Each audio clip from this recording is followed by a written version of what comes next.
RJD और कांग्रेस जिस तरीके से कह रही है कि ये तो हमारे दबाव में किया गया। हमें कुछ एग्रेसिव करने की जरूरत नहीं है। जिसको श्रेय लेने की होड़ में लगना, आप लगिए। आपका ओरिजिनल एक नारा था Bihari first, Bihar first, Bihari first. वो अब कितना काम कर रहा है? इसको एग्जीक्यूट अब बिहार में रहकर ही किया जा सकता है। जिस विकसित देश की कल्पना मेरे प्रधानमंत्री करते हैं वो तभी संभव होगा जब मेरा बिहार विकसित राज्य बनेगा। बिहार फर्स्ट और बिहारी फर्स्ट बने। रामविलास पासवान जी से आपने क्या क्या लिया है? वो मेरी जगह यहाँ पर अगर होते और आप उनसे सवाल पूछते तो छूटते ही उनका जवाब होता कि मछली के बच्चे को तैरना नहीं सिखाया जाता। तेजस्वी यादव के बारे में क्या ख्याल है? फिटनेस पे बात याद आ गई। वो मेरे छोटे भाई हैं। मैं ये चीज मैं जरूर उनको बोलूंगा कि उनको इसके ऊपर जरूर थोड़ा सा काम करने की जरूरत है। चिराग मन कैसे हल्का करते हैं? गप्पाजी किससे के साथ कर पाते हैं? My mother is my best friend. मैं उनके साथ मैं बहुत समय बिताता हूँ, बहुत चिट चैट करता हूँ। रामविलास पासवान जी बहुत अच्छा खाना खिलाते थे हम लोगों को, बहुत अच्छे थे, खुद बनाते भी थे। I know. चिराग क्या कर पाते हैं? चाय बना लेते हैं? मैं बहुत बुरा हूँ इसमें। पार्टी का अखिल भारतीय विस्तार भी कुछ देने की योजना है या सिर्फ बिहार में ही? नहीं, बिल्कुल। और पार्टी एक्सपेंशन मोड में है। नमस्कार, नवोदय टाइम्स पंजाब केसरी के विशेष साक्षात्कार श्रृंखला में आप सबका स्वागत है। आज हमारे साथ भारतीय राजनीति के चमकते हुए सितारे हैं और उतने ही जरूरी सितारे भी हैं। जी हाँ, मैं बात कर रहा हूँ चिराग पासवान साहब की, फूड प्रोसेसिंग मिनिस्टर, केंद्रीय मंत्री। बहुत बहुत स्वागत है आपका चिराग जी। नवोदय टाइम्स पंजाब केसरी के लिए आपने समय निकाला। बिहार में का बा? बिहार में अब सब ठीक है बा। सब बढ़िया। और जिस तरीके से मौजूदा गठबंधन बिहार में 5 दलों का एनडीए का गठबंधन जिस मजबूती और जिस एकजुटता के साथ हम लोग आगे बढ़ने का काम कर रहे हैं, ये मेरे विश्वास को बढ़ाता है कि राजनीतिक परिप्रेक्ष्य में और सामाजिक परिप्रेक्ष्य में दोनों जगह बहुत खूबसूरत भूमिका में ये गठबंधन है। एक तरफ डबल इंजन की सरकार है तो एक के बाद एक लोकसभा चुनाव के वक्त किए गए वादों को निरंतरता में प्रधानमंत्री जी बिहार आकर पूरा करने का कार्य कर रहे हैं। तो वहीं दूसरी तरफ क्योंकि ये चुनावी वर्ष भी है तो राजनीतिक परिप्रेक्ष्य में भी ये गठबंधन एकजुटता के साथ मजबूती से आगे बढ़ रहा है। और मैं ये मानता हूँ, विश्वास रखता हूँ कि इस बार एनडीए का ये गठबंधन एक ऐतिहासिक जीत की ओर अग्रसर होगा। इस ऐतिहासिक जीत के विश्वास के पीछे जनगणना, जाति जनगणना का कितना बड़ा योगदान होगा? वैसे मैं ऐसे विषयों को राजनीति के साथ जोड़कर नहीं देखता, बट हाँ, जब भी आप जन भावना का सम्मान करते हैं और गरीब कल्याण योजनाओं को गति देते हैं तो यकीनन स्वाभाविक है कि जनता का साथ भी आपको उतना ही मिलता है। और जो राजनीतिक दृष्टि से देखें, चुनावी दृष्टि से देखें तो जो इलेक्शन रिजल्ट्स में भी सकारात्मक तरीके से प्रभावित करता है, मजबूती देता है, तो यकीनन इसका राजनीतिक लाभ तो होगा ही, बट उससे ज्यादा बड़े और महत्वपूर्ण विषय जो मेरे लिए है, सामाजिक लाभ बहुत होगा। जिस समावेशी विकास की बात हम लोग करते आए हैं और मेरे नेता, मेरे पिता आदरणीय रामविलास पासवान जी 60 के दशक में उन्होंने राजनीति की शुरुआत की थी और उस वक्त संयुक्त सोशलिस्ट पार्टी होती थी जो लोहिया जी के विचारों पे चलने वाली पार्टी होती थी। और मुझे याद है 69 में जब वो पहली बार विधायक बने, तब से उस पार्टी का एक नारा होता था जिस पंक्तियों को कई बार और सदन में भी उन्होंने कई बार दोहराने का काम किया, संसोपा ने बांधी गांठ, पिछड़ा पावे 100 में 60। इस बात को, इस नारे को चरितार्थ करने का काम, इसको धरातल पे उतारने का काम कल के मेरे प्रधानमंत्री आदरणीय नरेंद्र मोदी जी के एनडीए सरकार के लिए गए इस फैसले ने किया। तो मैं मानता हूं कि मेरे नेता, मेरे पिता जहां होंगे वो भी खुश होंगे, पर उससे बड़ी बात देश की वो एक बड़ी आबादी जो लंबे समय से इस फैसले का इंतजार कर रही थी, उनकी भावना को सम्मान मिला। आखिरी बार देश में जाति आधारित जनगणना लगभग 100 साल होने को आए हैं, 1931 में हुई थी और आजादी के बाद तो कभी हुई ही नहीं। जरूरी था कि अब ये हो और मुझे लगता है ये बहुत बड़ा और ऐतिहासिक फैसला प्रधानमंत्री जी के द्वारा। भारतीय जनता पार्टी, एनडीए गठबंधन, तो भारतीय जनता पार्टी तो पहले इस पे बहुत साफ रुख नहीं था, लेकिन अब जब हो गया है तो बिहार में राजनीतिक क्रम ऐसे रहे हैं जिससे लोग कहेंगे नहीं, हमारी मांगे हमने की थी। जबकि आपने जैसे कहा, पासवान साहब ने उस जमाने में जिसकी जितनी हिस्सेदारी वाली बात, जिसकी जितनी आबादी उतनी हिस्सेदारी, अब उस जो गैप को है भारतीय जनता पार्टी का, जो पहले कथन था, अब जो किया है उन्होंने, और अचानक एक स्ट्राइक, पॉलिटिकल स्ट्राइक की है उन्होंने भारतीय राजनीति में, उसको क्या कहना चाहेंगे? देखिए, मुझे लगता है कि हर फैसले का एक उचित समय होता है और सही समय पर सही फैसले लिए जाने ज़रूरी हैं, जो मेरे प्रधानमंत्री की कार्यशैली में हमेशा देखने को मिला है and this was the need of the hour. अब इसकी ज़रूरत थी। ऐसा नहीं है कि ये यकायक लिया गया ये फैसला था, लंबे समय से। बिकॉज़ आज की तारीख में 1931 की बनिस्बत आप देखें तो जनसंख्या बहुत बढ़ गई है और वो इकोसिस्टम तैयार होना ज़रूरी था इस फैसले को लेने से पहले कि पूरी पारदर्शिता के साथ इस जनगणना को कराया जा सके। और लंबे समय से गठबंधन के भीतर इस बात को लेकर चर्चा हो रही थी। भारतीय जनता पार्टी को लेकर ये भ्रम या एक नैरेटिव बनाने का प्रयास ज़रूर किया जाता है कि वो इसके समर्थन में कभी नहीं थे और उदाहरण दिए जाते हैं उन नारों को लेकर कि बटोगे तो कटोगे और तमाम इस तरीके की बातें जो भाजपा के नेताओं के द्वारा कही गई, इसको उदाहरण के तौर पे दिखाया जाता है कि भारतीय जनता पार्टी कभी भी जाति आधारित जनगणना का समर्थक नहीं रही। जबकि इसके विपरीत जब बिहार में ये सर्वे कराया गया तो भारतीय जनता पार्टी के हर एक नेता, हर एक विधायक ने खुलकर उस सर्वे का समर्थन किया था और हम लोगों ने भी उस वक्त समर्थन किया था। तो ऐसा नहीं है कि भाजपा कभी इसके विपक्ष या विरोध में थी, बल्कि ताज्जुब तो मुझे उन लोगों का होता है जो आज श्रेय लेने की होड़ में आ गए हैं, जो भागे जा रहे हैं, मिठाई खिला रहे हैं, पटाखे जला रहे हैं बोलने के लिए कि हमारे दबाव में, हमारे कहने से हुआ। अरे प्रभु, आज़ादी के बाद आप ही लोग सत्ता में थे। आज राहुल जी जब बोलते हैं तो ताज्जुब होता है, आज़ादी के बाद लंबे समय तक किसकी सरकार थी? आप ही की सरकार थी। आपकी पार्टी के ही नहीं बल्कि आपके परिवार के 3-3 प्रधानमंत्री देश का नेतृत्व कर रहे थे। तो क्यों नहीं उस वक्त आपने जाति आधारित जनगणना करा ली? आज जब लालू जी बोलते हैं, प्रभु आप स्वयं मुख्यमंत्री थे मेरे राज्य के, 90 के दशक में आपके परिवार के 2-2 मुख्यमंत्री रहे, 15 साल, 1.5 दशक से ज्यादा निरंतरता में आप सत्ता में रहे। क्यों नहीं आपने उस वक्त बिहार में करा लिया? बिहार में जब हुआ वो तब हुआ जब नीतीश कुमार जी मुख्यमंत्री थे। ऐसे में जब अखिलेश जी बोलते हैं आप स्वयं मुख्यमंत्री थे, आपके पिताजी थे, क्यों नहीं आपने उस वक्त यूपी में आपने ये करवा लिया? तो आज जो लोग होड़ में आ गए हैं श्रेय लेने की, उनसे ये सवाल जरूर बनता है कि आपने अपने समय में क्या किया। जबकि मनमोहन जी के वक्त ये प्रस्ताव आया भी था, इनिशिएट हुआ था 2010 में एक जीओएम भी गठित कर दिया गया था और उसके बाद उसको ठंडे बस्ते में डाल दिया, क्योंकि आपको इसको सिर्फ एक राजनीतिक हथियार के तौर पर इस्तेमाल करना था। आपने जाति आधारित जनगणना को एक पॉलिटिकल वेपन के अलावा कभी और कुछ नहीं समझा। आपने बहुत कुछ बातों में स्पष्ट किया कि आपकी रणनीति क्या होगी, खास तौर से जो आरजेडी और कांग्रेस जिस तरीके से कह रही है कि ये तो हमारे दबाव में किया गया, आपने बता दिया कि साहब पिछले 70 सालों में क्या हुआ। इस रणनीति को कितना एग्रेसिवली आप लोग आगे ले हमें कुछ एग्रेसिव करने की जरूरत नहीं है। जिसको श्रेय लेने की होड़ में लगना आप लगिए। ये फैसला देश की एक बड़ी आबादी की भावना को मद्देनजर रखते हुए लेना जरूरी था। सरकारों की कार्यशैली को सुचारित रूप से चलाने के लिए ये फैसला जरूरी था। होता क्या है, कई बार कई ऐसी नीतियां, पॉलिसीज, योजनाएं बनाई जाती हैं जो किसी पर्टिकुलर जाति को मुख्य धारा के साथ जोड़ने की सोच पे आधारित होती है। ऐसे में सरकारों के पास कम से कम ये आंकड़े होने जरूरी हैं। कई बार केंद्र सरकार हो, राज्य सरकार हो, वो एक पर्टिकुलर जाति को मुख्य धारा के साथ जोड़ने के लिए, उनको पॉलिटिकल फाइनेंशियल बेनिफिट्स देने के लिए इन योजनाओं को बनाती है। बट जब तक आपके पास उस जाति की आबादी के आंकड़े ही नहीं होंगे, आप कैसे उस अनुपात में राशि आवंटित करेंगे, कैसे उस योजना का आप विस्तार करेंगे जब तक आपके पास आंकड़े नहीं होंगे। तो ऐसे में सरकार की कार्यशैली सुनियोजित तरीके से सुचारू रूप से चले, ये आंकड़े सरकार के पास होने जरूरी थे। हम लोगों ने सिर्फ इस सोच के साथ हम लोग इसको लेकर आए हैं, जिसको भुनाना है, जिसको गाना है वो करता रहे। जनता को पता है कि अगर इस फैसले का श्रेय किसी एक व्यक्ति को जाता है, मैं तो खुद गठबंधन का हिस्सा हूं, मुझे कतई कोई श्रेय नहीं लेना इस बात का कि मैं बार बार बोल रहा था, बल्कि मुझे और भाजपा के बीच में तो दरारें दिखाई जाती थी इस विषय को उठाकर कि चिराग अपनी अलग राह लेकर चल रहे हैं, तो ये अपनी सरकार को। पर ये मेरे प्रधानमंत्री जी की कार्यशैली का हिस्सा है कि वो हर विषय को सुनते हैं, चर्चा करते हैं। लेटरल एंट्री का विषय मैंने उठाया, उन्होंने सुना, समझा और उसके ऊपर उचित कदम उठाए। ये विषय मैं निरंतरता में रखता रहा।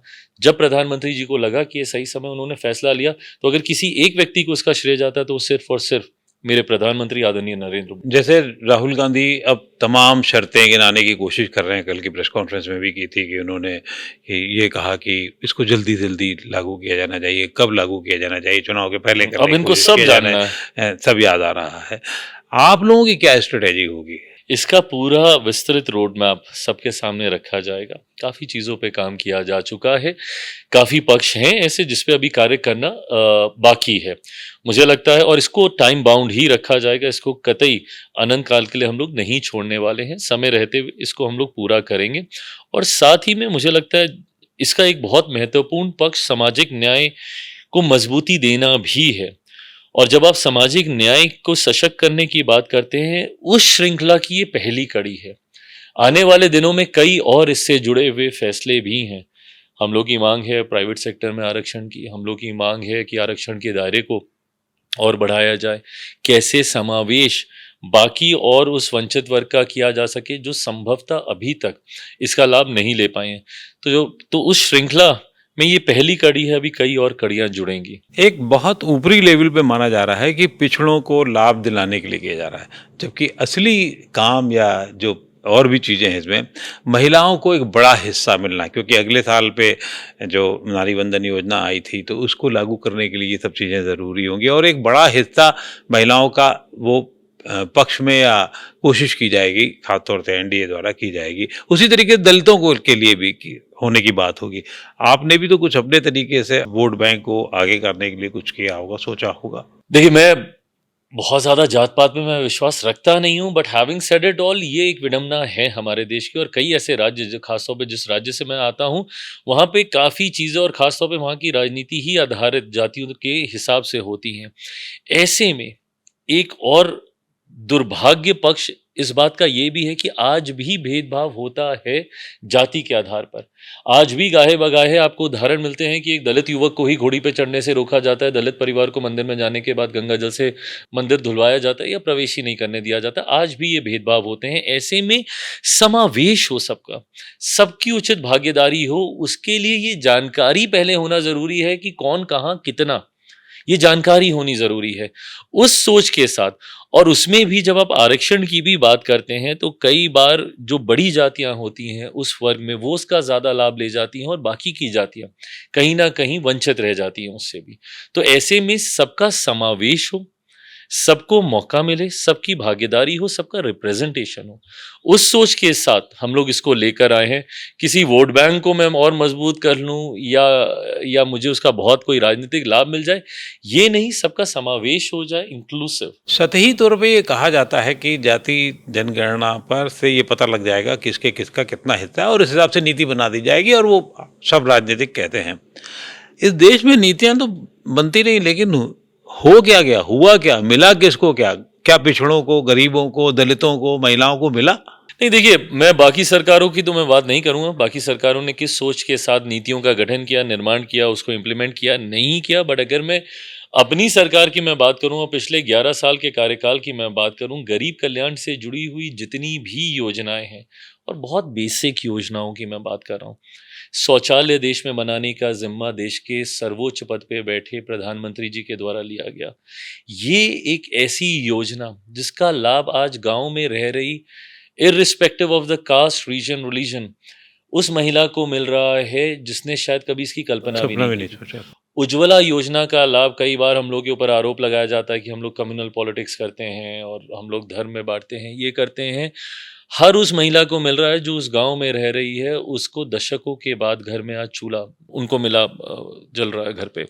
इसी तरीके से छोटी बड़ी तमाम योजनाएं, आयुष्मान योजना, देश की ही नहीं दुनिया की सबसे बड़ी गरीब कल्याण की योजना, जिसका श्रेय मैं मेरे नेता, मेरे पिता आदरणीय रामविलास पासवान जी को भी देता हूं कि जब वो खाद्य मंत्री थे उस वक्त उन्होंने प्रधानमंत्री गरीब जन कल्याण अन्न योजना का निर्माण किया कोविड के वक्त, क्योंकि उनको वो तस्वीरें विचलित करती थी जब हजारों किलोमीटर की यात्रा करके लोग अपने गांव जाने के लिए मजबूर थे।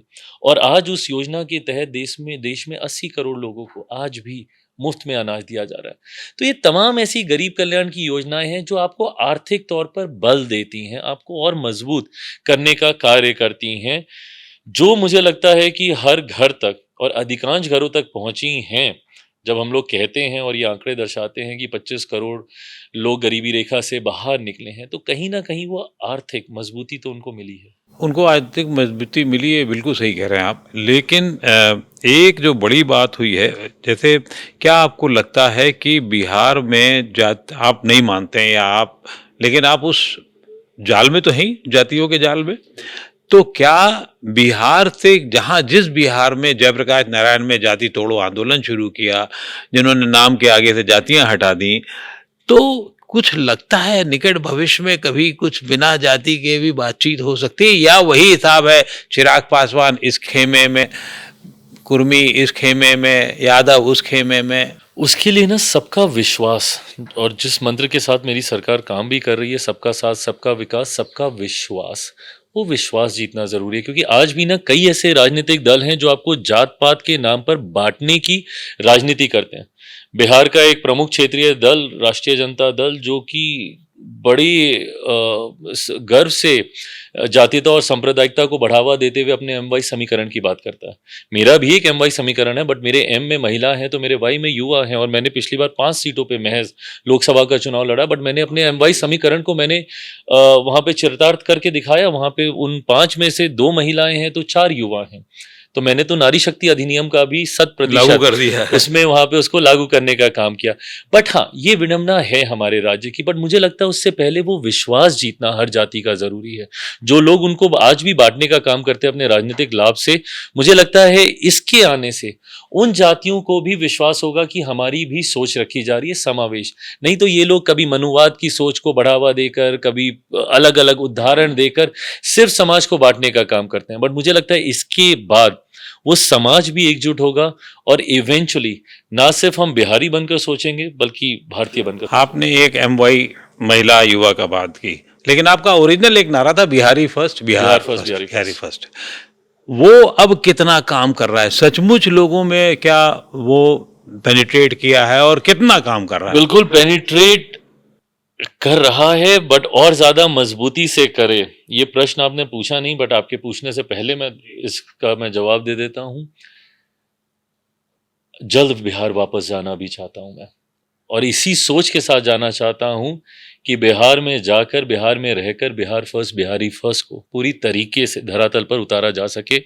मेरा राजनीति में आने का कारण भी सिर्फ और सिर्फ बिहार और बिहारी रहे। दिल्ली में रहा हूं, बंबई में मैंने काम किया है, पर अब मैं चाहता हूं कि जो बिहारी दूसरे राज्यों में हैं या दूसरे देशों में हैं, जिनको पलायन कर कर अलग अलग राज्यों में जाना पड़ा, उनकी पीड़ा को मैंने देखा है। वो वहां पर गए, 2-2, 3-3 पीढ़ियां वहां पर बीत गई, चाह कर भी वो अपने राज्य वापस नहीं आ पा रही, क्योंकि राज्य में वो इकोसिस्टम ही नहीं तैयार हो पा रहा है, वो इंफ्रास्ट्रक्चर ही नहीं तैयार हो पा रहा है। आज भी मेरे बच्चे कोटा जाते हैं पढ़ने के लिए। कोटा में पढ़ने वाला बिहारी, पढ़ाने वाला बिहारी, अधिकांश शैक्षिक संस्थानों के मालिक वहां पे बिहारी, पर व्यवस्था राजस्थानी। ये व्यवस्था पटना में हो सकती है, दरभंगा, भागलपुर, अलग अलग जिलों में हम एजुकेशन हब बना सकते हैं। ये बिहार फर्स्ट, बिहारी फर्स्ट की सोच है, पर इसको एग्जीक्यूट अब बिहार में रहकर ही किया जा सकता है। लोग कह रहे हैं कि बिहार वो कब करेगा, चिराग पासवान कब करेंगे, कैसे करेंगे, और कहां से वो यूथ की ऊर्जा आकर के बिहार के चिराग पासवान को बैठाएगी? कैसे वो समीकरण है क्या आखिर? एक्चुअली ये भी एक विडंबना रही कि लोक जनशक्ति पार्टी, रामविलास बीच का अगर एक बहुत छोटा सा समय छोड़ दे तो कभी हम लोग राज्य सरकार का हिस्सा बन ही नहीं पाए।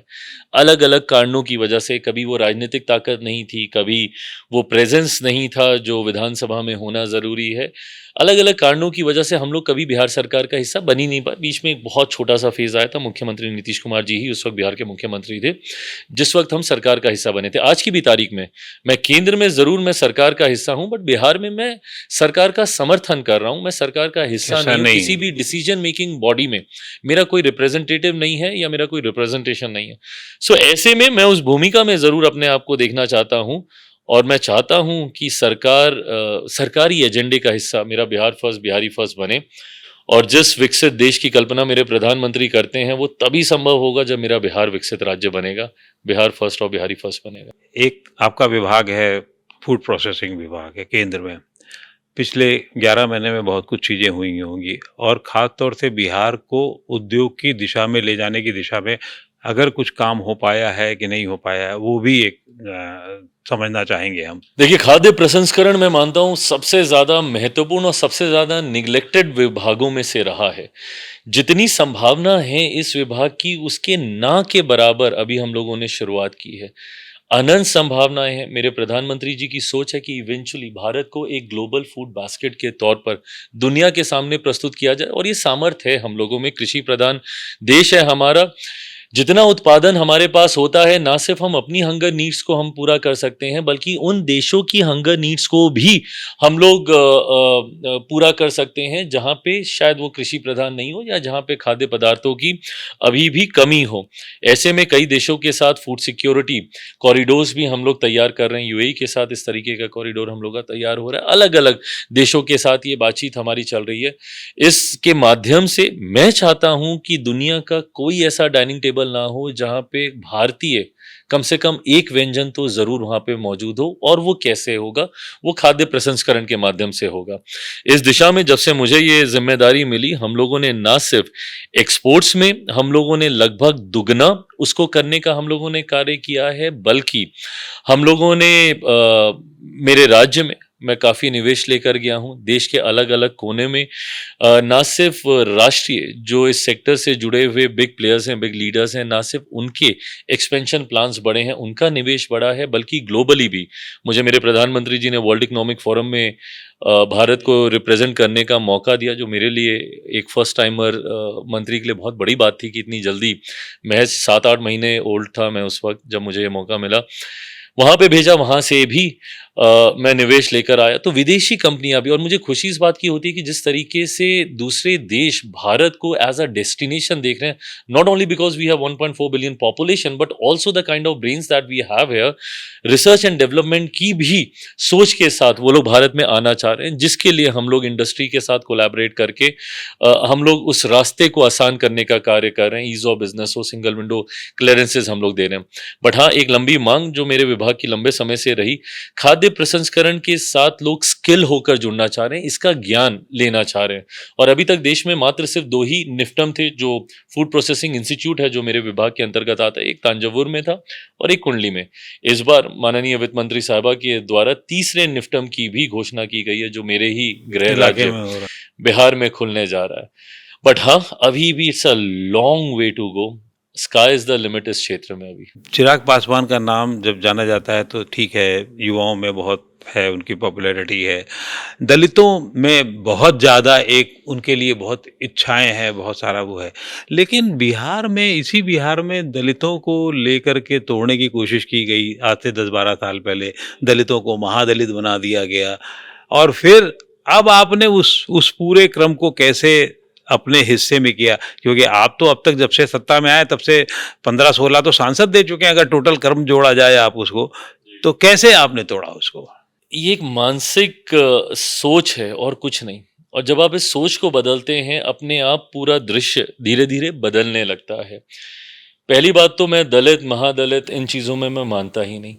अनुसूचित जाति, ये एक संवैधानिक टर्मिनोलॉजी है जिसका ज़िक्र भारत के संविधान में किया गया है और इसमें शेड्यूल कास्ट में उन जातियों को शेड्यूल किया गया है जिनका आधार छुआछूत रहा। समय-समय पर जिनके साथ डिस्क्रिमिनेशन किए गए, छुआछूत के आधार को आधार बनाया गया, गाँव से बाहर रहने के लिए उनको विवश किया गया, उनको छूना तो दूर की बात है, देखना तक पाप माना जाता था। ऐसी जातियों को शेड्यूल करके उसको शेड्यूल कास्ट में रखा गया, जो अनुसूचित जाति है। राजनीतिक दृष्टि से राजनीतिक लाभ पाने के लिए समय-समय पर लोगों ने उसमें भी फर्दर बाइफरकेशंस करने के प्रयास किए अलग-अलग राज्यों में, मेरे ही राज्य में दलित, महादलित। पर ये सोच, क्योंकि एक बैकग्राउंड से सब आते हैं और सबके साथ एक ही तरीके का भेदभाव हुआ है, ऐसे में सबको एक साथ लेकर ही आगे बढ़ेंगे, तभी उस वर्ग का विकास हो सकता है, उस वर्ग का समावेश हो सकता है मुख्य धारा के साथ। और मैं इसी सोच के साथ मैं आगे बढ़ने का काम कर रहा हूँ। मैं मानता हूँ कि अगर आपकी थॉट्स में अगर आपकी क्लैरिटी है, तो आप इन भेदभावों से उठकर, और मैं तो इवेंचुअली मैं चाहता हूं कि बिहार में सिर्फ 14 करोड़ बिहारियों का जिक्र हो। मैं जब राजनीति में नया-नया आया था, मेरे लिए ये बहुत तकलीफ की बात होती थी कि जब मैं बिहार जाता था और उस वक़्त मुझसे जो भी मिलता था, मुझे ब्राह्मण मिलता था, भूमिहार मिलता था, राजपूत मिलता था, पिछड़ा मिलता था, अति पिछड़ा मिलता था, दलित मिलता था, महादलित मिलता था, मुसलमान मिलता था, बट कोई बिहारी नहीं मिलता था। इस सोच को बदलने के लिए ही मैं बिहार फर्स्ट, बिहारी फर्स्ट को लेकर आया। एक जो सबसे बड़ी बात है, आप जिस सज्जन के बेटे हैं, जो 6 प्रधानमंत्रियों के साथ जिसने काम किया हो, उनसे आपने, उन रामविलास पासवान जी से, जिन सबको हम सब जानते हैं, हमारे पुराने पचित्र हैं सब, उनसे आपने क्या-क्या लिया है? उनके अनुभव की आप तुलना ही नहीं कर सकते। सोचिए देश के 6-6 प्रधानमंत्रियों के साथ, right starting from VP Singh ji to Deve Gowda ji to IK Gujral sahab to Atal Bihari Vajpayee ji to Manmohan Singh ji और मौजूदा प्रधानमंत्री नरेंद्र मोदी जी के साथ जिन्होंने काम किया हो, उनके अनुभव का दायरा आप देखिए कितना बड़ा है। बट अगर यही सवाल आप मेरे पिता से पूछते और वो मेरी जगह यहाँ पर अगर होते और आप उनसे सवाल पूछते, तो छूटते ही उनका जवाब होता कि मछली के बच्चे को तैरना नहीं सिखाया जाता। बट हाँ, every bit of me is because of him. नहीं, नहीं, वो होते तो ये भी कहते कि अभी बहुत कुछ चिराग को आता था, कोई नहीं है, वो फ़ौरन वो कर देते उस तरीके से। बिल्कुल। खैर, चूँकि आप फ़िल्मों से भी जुड़े रहे हैं और बाकी चीज़ें, हर आदमी को एक कहा जाता है एक परफॉर्मिंग आर्ट आनी चाहिए। चिराग उसमें विश्वास रखते हैं थोड़ा बहुत? मैं मानता हूँ कि आपको थोड़ी बहुत जानकारी चीज़ों की ज़रूर होनी चाहिए। मैं म्यूज़िक में इंटरेस्ट रखता हूँ। फ़िल्मों से मैं जुड़ा रहा हूँ, कोशिश करता हूँ कि वो टच मेंटेन करके रखूँ। जब भी मौका मिलता है ओटीटी पे सीरीज़ वग़ैरह देखता हूँ, थोड़ा-सा माइंड भी रिफ्रेश होता है। तो वो एक जोड़ रखना चाहता हूँ। फ़िटनेस पे मैं ध्यान देता हूँ। फ़िज़िकल एक्टिविटीज़ पे मैं ध्यान देता हूँ, साइक्लिंग, स्विमिंग। तेजस्वी यादव के बारे में क्या ख़्याल है? फ़िटनेस पे बात याद आ गया। वो मेरे छोटे भाई हैं, मैं ये चीज़ मैं ज़रूर उनको बोलूँगा कि उनको इसके ऊपर ज़रूर थोड़ा-सा काम करने की ज़रूरत है। राजनीतिक मतभेद एक तरफ, बट अगर आप दिन में 1 घंटा अपने लिए ही नहीं निकाल सकते, तो फिर आप और किसी चीज़ के लिए नहीं कर। अंतिम सवाल, चिराग मन कैसे हल्का करते हैं? गपबाजी किससे के साथ कर पाते हैं? कुछ कर पाते हैं या नहीं कर पाते हैं? माय सोचते mother is my best friend. मैं उनके साथ मैं बहुत समय बिताता हूँ, बहुत चिट-चैट करता हूँ, उनसे बहुत सारी पुरानी चीज़ें सुनता हूँ। मेरा क्या चल रहा है वो बताता हूँ, and she is always been the brain behind my father, और वही ताकत, वही ऊर्जा मुझे उनसे मिलती है। पासवान जी, रामविलास पासवान जी बहुत अच्छा खाना खिलाते थे हम लोगों को, बहुत अच्छे थे और खुद बनाते भी थे। I know. चिराग क्या कर पाते हैं? चाय-वाय बना लेते हैं मैं या बहुत बुरा हूँ इसमें। किचन मतलब मैं I am not proud to say this, I feel ashamed saying this, but नहीं, मुझे बनाना नहीं आ पाता है, मैं नहीं बना पाता हूँ ज़्यादा। पापा बहुत अच्छा बनाते थे, स्पेशली नॉन-वेज वगैरह बहुत अच्छा बनाते थे और उनको खिलाने का बहुत शौक होता था। आप सबने अनुभव किया होगा वो। तो मैं इस मामले में थोड़ा कमज़ोर हूँ। पार्टी का अखिल भारतीय विस्तार भी कुछ देने की योजना है या सिर्फ बिहार में ही? नहीं, बिल्कुल, और पार्टी एक्सपेंशन मोड में है। मुझे खुशी है इस बात की कि पार्टी ने पिछले कुछ वर्षों में अपने दायरे को बढ़ाया। हम लोग नॉर्थ ईस्टर्न स्टेट्स तक हम लोगों ने पेनिट्रेट किया। आज की तारीख में मेरे 2 विधायक नागालैंड में हैं। कई बार हम लोगों ने झारखंड में चुनाव लड़ा, हम लोगों को सफलता नहीं हासिल हुई, बट पिछले झारखंड के चुनाव में एक विधायक हमारे झारखंड में भी जीत कर आए। तो धीरे-धीरे पार्टी ने अपना विस्तार किया है और आने वाले दिनों में मैं और पार्टी का विस्तार, खास तौर पे उत्तर प्रदेश, पंजाब पंजाब जैसे में भी राज्य। बहुत अच्छा था पहले। बिल्कुल, पंजाब, उत्तर प्रदेश जैसे राज्य ऐसे हैं जहाँ पे मैं आने वाले दिनों में पार्टी को और मजबूत होता हुआ देखना चाहता हूँ। बहुत-बहुत शुभकामनाएँ चिराग जी, आपने बहुत समय दिया पंजाब केसरी नवोदय टाइम्स को बातचीत करने के लिए। बहुत शुभकामनाएँ। Thank you.